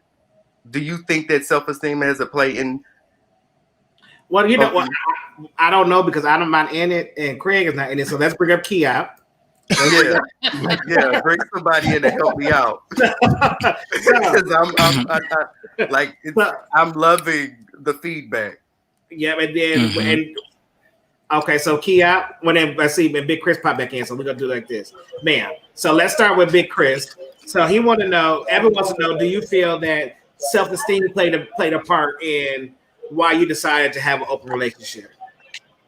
Why are No. you laughing? For me, Well, Chris. So Chris, you said no. Kia, what about you? no, self-esteem is the reason why I chose to do it. The reason why I got into it was because of my self-esteem, because I wanted it, because I loved myself, Right. and I felt like, I should go after it. I felt like I deserved it. You know what I mean? I think people, think polyamory and they're sensitive and they're possessive over the person that they love, and they're, like you think that person's your property. You know what I'm saying? I don't feel that way. I don't feel that way. So, no, self-esteem wasn't a deciding factor for me. Amber. No, hell no. Self-esteem had nothing to do with it. I want a man and a woman because I'm attracted to both of them, and I know that I can't exist in just a relationship with a man or just a relationship with a woman. I want to be myself to the fullest. Exactly. And Empress, oh, you popped her back up. Empress, My cousin is texting me now to remind me that we've had a conversation about this, saying, because she's watching as well, saying that my cousin, since we were kids, has never believed in monogamy. She doesn't think it's real. She does not think that it It's exists. not. To me, it's not Mm-hmm. natural. That's what she says. My cousin literally says she does not think it's natural. Wait, Because- And I think you can feel it too. You can feel it. There's a lot of people who are monogamous, and I think that they tend to we tend to, and I'm going to say we, because at one point all of us were, I feel like I was monogamous at one point, right? We wanted to feel like one person is the answer for everything. Like, this person has to be my everything. They have to have X, Y, Z. They have to fulfill this. They have to fix this. They have to be my bread and butter. And then you get into a relationship and you realize that, well, one, you try to blame the other person for not being all of that. I just personally feel that I don't need one person to be all of that for me. I can love this side of person, this, because I love the trait, the positive, the love from this person. I love the logic from this person. I love the way this person is business minded. We can have these things as a unit, and now we're all complete. Right. And I say this respectfully. I agree that, well, I would disagree. I would say that, I agree with you, Empress, when you say that some people are monogamous. I think it's just like with sexuality. I think some are wired to be bisexual, some are wired to be heterosexual, some are wired. Right. And I think the same with monogamy. I don't think everybody is wired to be monogamous. And I've talked about this before. If you're a single person, and you know that you're a monogamous person or have the capacity to be monogamous, then you should be, vetting people and dating people whose opinions or feelings are the same. You know what I'm saying? But I don't think everybody is wired to be monogamous. But I do think that there are people that are wired that way. And I do think also that monogamy is a social construct that reaches back to religion and marriage and all those things. But again, everybody doesn't fall under that construct. Right. But and just to I say this too? To tap into, Okay. there is a difference too between monogamy and selfish monogamy, because again, when we use the word poly, not at all means sex. It doesn't necessarily mean a sexual relationship. Right. Meaning just having the ability to have love and give love and share love with multiple people. I have quite a few relationships with men who are non-sexual, but I love them to death. They love me to death. They will bat for me just like if they were my husband, type of thing, but it's never been sexual, and it doesn't have to be. Okay. Okay. So we gotta drop y'all back down again because we gotta ask a question to Amber. We gotta ask a question to Kia. So I'm gonna drop you guys back. Oh, that's wrong. Bam. Okay. Well, I'm gonna remove you, Amber. I'm gonna bring you up last. Okay. Amber, get your final words together. So Kia, you did speak about earlier. You spoke about earlier about being religious. And having, so how did you reconcile yourself with religion, and how does your family feel about this situation that y'all have going on? Well, I had to do the religious reconciling years ago when I accepted my sexuality, period. You know what I'm saying? I had to come to grips with that because that was the cause of my depression and my unhappiness. So I had solved the religious problem, years ago. But it was a shock to them to see that I would be open to this type of relationship. As far as like the polyandry side, but I wanted to say what made me open to this, in the beginning, being a gay man in the lifestyle, you meet other gay men, and it was the whole top bottom first thing, so I had fell in love with an individual, and but neither one of us, at the time, we're all, wanted the bottom all the time. So we had to, that's how I became open to threesomes. That's how I became to open relationships. It was like, look, yo, I love you and I want to be with you, but we gotta figure this part out. And so in order for us to figure this part out, maybe we need, to bring somebody in, because in the beginning, there was, I didn't, neither one of us wanted to be to bottom consistently, but we both wanted to have sex. So that is what was the opening to all of this. So it really is about your happiness. It's really about looking at your relationship and seeing, you know, and especially in this one I'm in now, it was like looking at each other and saying, okay, I want you, and how can we make this work? How can we make each other happy? There are places in him I know I can't touch. That I can't be his all in all. He can't be. I'm my all in all. And so that was like the thing. It was like an unselfish thing just to get what I want. I wanted to bring that up because I think people hear all about the sex and feel that you want to be possessed, or feel like you're going to be shorted, or feel like you're not going to get enough. As long as you're a strong person individually and you're about your happiness. When we looked into each other's eyes, we both just really wanted to be happy. You know what I'm saying? And it was like, yo, I like you and you like me. I like all your qualities and you like all of my qualities, but we have these issues here that we have to iron out. And so it was, poly for us was like a mature decision to be like, you know, I want this to work. I want my happiness is most important, is most important here. And so, yeah, I mean, my family is probably pretty thrown. I've thrown them for years. I'm pretty sure they're not surprised, but the religious thing, I've been had to do that. And I just made peace, that God loves us all. I don't believe everything that the church presents, biblically, even though I used to be a preacher, say, did all that kind of thing. I don't believe the presentation, of the gospel that they present all the way. So I live by my spirit, and that's kind of how I had to do it. Thank you so much, Kiab, and thank you for sharing. And the same for Appreciate you. that. We're going to have a part two of this, and we would love to invite your partner on to have this conversation. He's actually here. He's just doing his own show. He wanted to be here, Well, but no, yeah, you we know, I love to know, come but I back. know. Yeah, we Well, love to come we're gonna back and talk. schedule it. Empress, the same for you. If your partner is down to have a conversation, we would love to bring them on too. We can see you shaking your head, Empress. So that's. But thank you so much, Kia. We're gonna bring Amber up. Thank you. For our final words, is this? Oh wait, bro. Craig, we can't be doing the same thing at the same time now. I wasn't touching anything. That was you. Okay, but before we bring Amber up, all you guys that are in this conversation, y'all heard what we was talking about. Y'all heard all these different points of views and all that good stuff. So, with that being said, you guys learned a lot of stuff. Type of why, if you guys are open to a polyamorous, open relationship or threesome, and if you're not, I just want to see who we got here, and do a why. I mean, a end to why. If you was saying no, but now you heard these conversations, then you're open to doing it. So I want to know, Amber.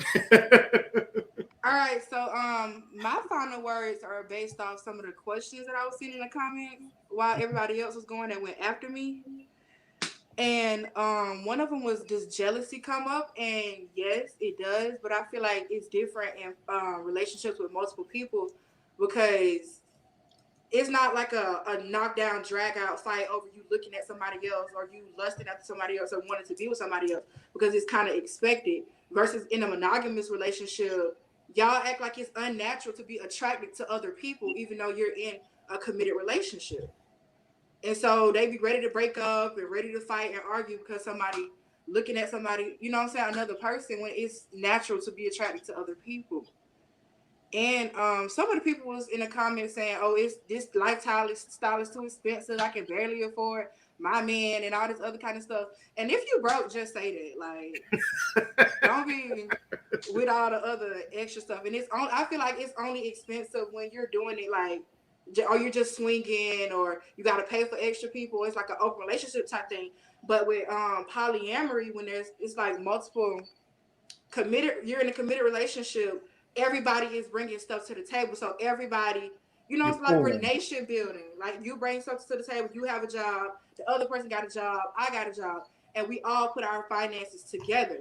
So it's a lot more financial stability to go around, a lot more love to go around. If there's kids involved, there's a lot more stability for the kids. There's always an adult there for the kids. There's more people to help with homework, more people to cook. Oh, so you want to live like Kia? Yes, I want to be in a closed triad. I want a husband and a wife. I'm not with the swinging stuff and just having sex with random people and all the other shit. I'm not with that. Okay. So I'm looking at these things. A lot of people there's people are saying no. There's some people that are saying they're thinking about it. And there's some people that say yes, they're open to the relationship. So you guys have changed some people's minds out here about this open relationship and this polyamory moment of things. I said I'm open to it. I mean, well, I can tell you whose mind ain't been changed is mine. Craig, boo. Derek, you need to join some of the polyamorous groups on Facebook then, if you are open to it. It's a lot of groups on Facebook where there's different people, and we plan trips. There's a Halloween trip coming up in Detroit for Halloween. Then there's a cabin trip in Tennessee that's coming up in November. So it's a lot of things. Like, it's not. Nah, I ain't ready to go to no cabin now. Nah,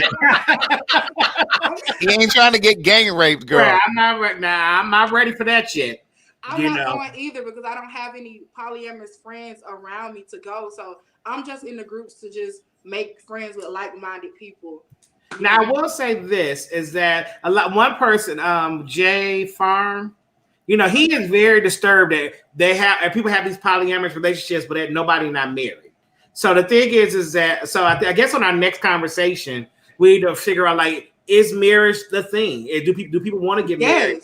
That's not the thing for everybody, though. I want to be married, and the couple that I'm currently talking to, they're already married, and I'm willing to join their marriage.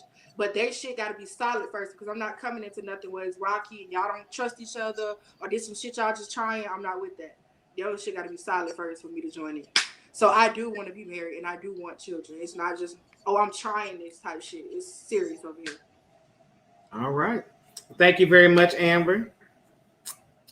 And thank you for being a long time contributor to Gay Like Me Conversations. We really appreciate you and your commentary. Yeah, I appreciate what y'all are doing too. Thank you. I love your feedback. I always do. I always tell you that. I love you, Craig. I love you. Okay, that's enough now. That's enough. Dog, Craig had already big enough. No, God. It's not even about like the looks and all the other shit. Like, I truly know that he's like divinely placed into my life for this like moment in time. All of this shit is divine. Oh, I love it. And nobody come into your life for no reason. Like, you don't cross paths with people, whether it's through the internet or through the street. All of this is divine timing. Yes, I agree. And I'm grateful. Thank you. Thank you, Amber. But look, so my final words for this, and then of course we're going to announce our next one, guys. So if you haven't liked the video or subscribed to my channel and Derek's channel, please do so. But the final thing that I wanted to say, I've taken in a lot. I've processed a lot. I'll be thinking about it in the days to come and the weeks to come and all of that. But one of the things, because I saw some of the comments and some of the people were a little frustrated with some of the questions and comments that people were saying, just the inquiries, right? But the way that I see it is just like when trans was a new term and when bisexuality was kind of a new term. It takes people who identify as those things to educate those of us who are not. That's the only way that we learn. So you can't get frustrated when people ask questions, sincere questions. I'm not talking about the questions where people are joking, and you got to know when people are joking and playing. And I know this is a serious topic and whatever, but just think of it in that way. Because for me, when I first started hearing bisexuality, I was like, but I believe in bisexuality now. At the time, I did not. And I think a lot of people still shy away from the term or frown up at the term bisexuality because they think that because you identify as bisexual, that for some reason that you're non-committal. And just because you're bisexual, it doesn't mean that you're non-committal. Mm-hmm. You can be committed to that particular person that you're in a relationship with. It just means that you're fluid, that sometimes you date women, sometimes you date men, but you can still be committed to whomever you're with. So just think about it in those terms. All right, Craig. So, one, look at your Cash App. Oh, yes. And tell me what you got over there, because I have over here, you guys came through tonight. Yes, they did. We were trying to get a minimum of $500 in. Yeah, well, I don't know. We got 500. Well, I don't know what you got on your side. Because I know your people love you over there. I was going to say, the people love me. Right. So I did. How you get caught up these super chats? Because I saw they went away. Yeah, I don't know. They disappeared. And I saw them when I was liking them, but so I know it was at least $50 on a super chat. Okay, and then I have $150 in my Cash App. How much you got over here with you, Craig? Girl, guess how much you think he brought in? Oh, I know you got a whole bunch of money over there, Craig. He brought in $384. Oh, well, there we go. So you said you had what? So I have $150 plus $384 plus 50. So what's that? $584. $584. So there we go. So we're gonna take this $584 and then we're gonna add $584. Okay. So we're gonna give it. So we're giving $1168. $1168. So $1,200. Okay, $1,200. So thank you guys. We will be donating $1,200 to American Cancer Society for Breast Cancer Awareness Month. Thank you guys so much. I really, really appreciate that, and they will really appreciate it also. Yes. And I just got another $20 in here, so I'll add that in there too. There we go. All right. So listen, our next topic. You want to announce that real quick? Yes. What is it?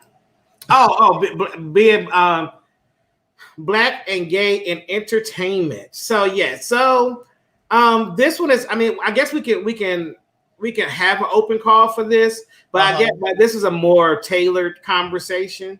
If you are in entertainment, actor, singer, dancer, and you have insight on that, we would love to hear from you. You can email us at, can you change the bottom thing, Craig? Oh, thank you. Email us at glmconvo@gmail.com. And we wanted to talk about just being Black, being gay, and trying to find your way through entertainment. Has it worked for you? Is it working for you? How's it all going? All that good stuff. So we want to hear that conversation for you. We will be calling on our own personal friends that we have in entertainment to be part of this conversation, but we want to hear from you too. So, email. Black or LGBTQ. If you're trans, we want to hear from you as well. If you're in entertainment, you may be a makeup artist for gospel artists or R&B artists, like in any capacity of entertainment. We want to hear from you, your journey as an openly LGBTQ person. We want to hear your story. All right. So that conversation is going to happen on, what was that, November 4th? Yes. Yeah, November 4th. Week. That's your birthday week? Yes, it is. So I really don't normally work on my birthday week, but for you guys, I'll be here. So please email us at glmconvo.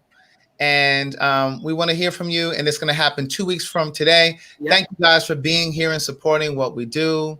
Thank you for sharing and liking and subscribing to the videos. We thank you very much. And thank you for all of the panelists for all of your insight and helping to educate all of us. All right. Thank you guys very much. We'll talk to you guys later. Bye. I was involved briefly with a married man who believed he had the courage to leave his wife to be with me and to live his truth. This isn't the typical story of a married man promising to leave his wife for a secret lover.